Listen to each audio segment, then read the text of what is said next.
पंजाब में धुंध ने रास्ते धुंधला दिए। मोटरवे के मुख्तलिफ सेक्शंस को बंद कर दिया गया। M2 पर लाहौर से कोट मोमिन तक गाड़ियों का दाखिला मना।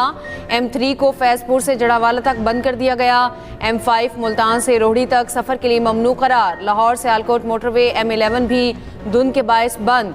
कौमी शाहरा पर बहावलपुर, अहमदपुर शर्किया, रहीम यार खान और सादिकाबाद में हद निगाह कम हो गई। उधर महकमा मौसमियात ने खुश्क सर्दी के खात्मे की नवीद सुना दी। पंजाब के बेशतर अजला में 20 और 21 दिसंबर को बारिश की पेशगोई। शुमाली इलाकों में बर्फबारी के बायस सर्दी की शिद्दत में इजाफा हो गया। बाबूसर टॉप समेत मुख्तलिफ पहाड़ों पर वक्फे वक्फे से बर्फबारी जारी। मुत्तहिदा अरब अमारात में शदीद बारिशें कई इमारतों और गाड़ियों को नुकसान पहुंचा। रियासत फजीरा रासुल खैमा में आंधी के साथ बादल जमकर बरसे। शारजा और दुबई के मुख्तलिफ इलाके पानी पानी हो गए। दुबई पुलिस ने शहरियों के लिए एहतियात का अलर्ट जारी कर दिया।